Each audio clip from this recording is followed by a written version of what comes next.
show me the way. Working with these dogs set me free. Now I'm unleashed.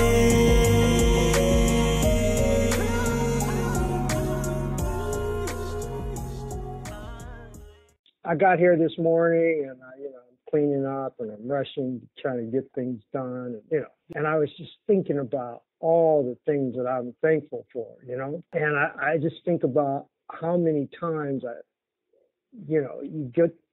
got to points where I felt like, oh my gosh, am I no longer going to be able to do this? And when I say that, I keep going back to when I almost lost my foot.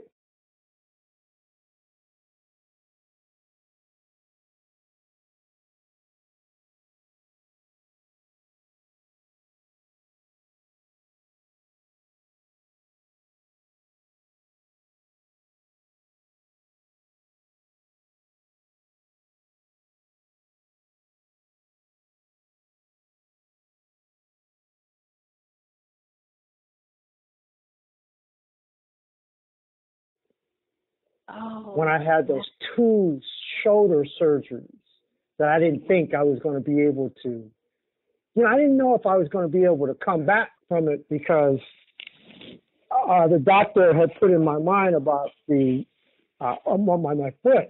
He put in my mind about we're not out of the woods with the infection because we just don't know. And I just, I remember when he told me that, and I'm like, what? You fixed it, right? He said, yeah, but, he said, your bone is not supposed to be outside of your body. And because of where you were in the dirt, he says, man, Brandon, we just don't know, Mm-hmm. And I remember when I got out, I told you the whole story about the hospital, not knowing how long I was there because he kept putting me out. But my father had got me this electric wheelchair. And I just remember in the morning getting up and using that wheelchair to work. And how it was difficult because you had to get out of it to clean. And I just remember the pain. And I just endured it until I could just go run and lay down again and put my leg up. Oh, gosh. And then I remember after that, starting to recuperate, I used that wheelchair to take dogs out, like around the block. I would just, oh my gosh. And I remember doing that to each dog, and then going to, I think it was one fast food restaurant on Crenshaw. I would ride down there and get like a breakfast thing and just tie the dog to the wheelchair. And then we, let you go in with it, right? Yeah. And they just assumed that these were assistant dogs, Yeah. And I go in and get stuff, man. And then I remember the first shoulder surgery when I thought, oh my gosh, this is unbelievable to have one arm, Yeah. And then when I was recuperating from that, no one really tells you have to experience it, but I couldn't grab anything. You can't hold. And I just remembered, is this what it's going to be, And then I got through that, and I had to have the other one done, and your arm strapped to your shoulder. Oh, my God, And then after that, my drop foot on the other leg.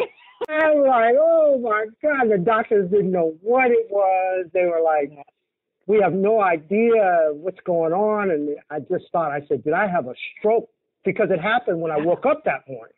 So I woke up, but I had put my leg, I had, those rollers, and went to sleep. But, man, then I found out they call it drop foot. And I thought they were just playing, making up something.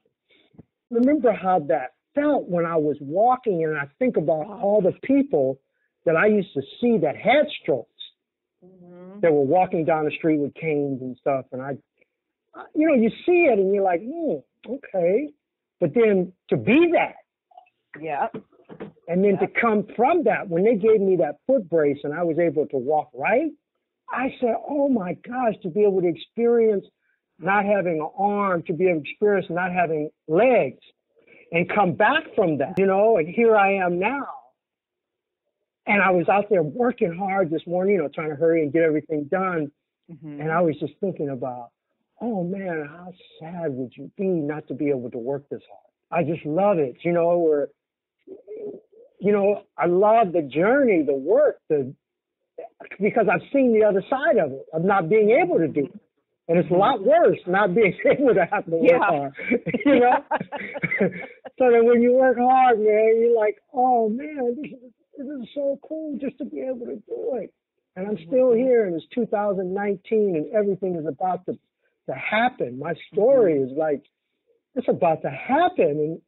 And I went through all of that, man. It's just the mind trip that it took you through. Thank God I'm able to, you know, you don't have to like live with it.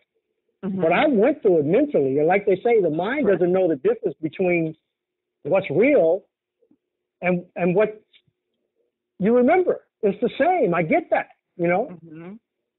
And you heard me talking a couple of times on the video, and I was talking about, man, the thing that has got me through everything in my life, all these years of working with dogs, that I didn't realize how important it was, that it was my friend. It was fear. And everybody tells you, don't let fear do this to you, and don't let fear hold you back, and don't let fear do. And I'm like, I got the concept, but I couldn't quite get it, you know? And then I remember, this is why I can't quite get it, because fear was everything I needed. It wasn't something that I didn't want to let me. It was the thing that put me through to everything that I wanted. When I was in that dark space in my life, the only thing that was there with me was fear. And that fear told me that you're right here, Brandon. Every time you have it, it's saying you're right here at the threshold and to push forward. That's what fear has always done. You're right here. You feel nervous about something. It's because it's something new and something that's going to push you through. Mm-hmm. And every time I work with dogs, you know, you put all those dogs together and you think about that, you know, mm-hmm. you have those feelings inside of you. That's that feeling that says, I'm here to save you. It's not something that we should wish that wasn't there. It's the thing that has made me. And now I get it. So my take on it is different. That's my friend, man. Fear has got me through everything. So I welcome it. When I see it, I know that there's something new that's getting ready to happen. And it's there with me. You know, that's the emotion. That fear emotion is the thing that I have the most familiarity with than any other thing. Because that's the thing that I've experienced the most, more than hunger or anything else, right? Mm-hmm. In fact, fear will make you call on whoever you believe, God or whatever. So it is that thing that we must have the best relationship with. Yeah, I didn't realize that. And I'm going to tell you when that happened is when Squishy was passing. Oh. And when Squishy was passing, I remember the night that, you know, I was here. Mm-hmm. And it was exceptionally quiet. And I was thinking about him. And I had that fear come up because I knew that I had to take his life that next morning. And that fear that I had, that I didn't want to let go, you know, but I couldn't let him suffer. And I could feel that it was the time, you know, and I thought about it and I said to myself, oh my gosh, that fear is the thing that made me get up that next morning and do it. I said, that's my friend. Yeah. And so now I totally get it. And, you know, at this time, in my age and everything, what I've done now, I get it. That's a beautiful thing, that fear. And it's not something that I run from anymore. I run to it.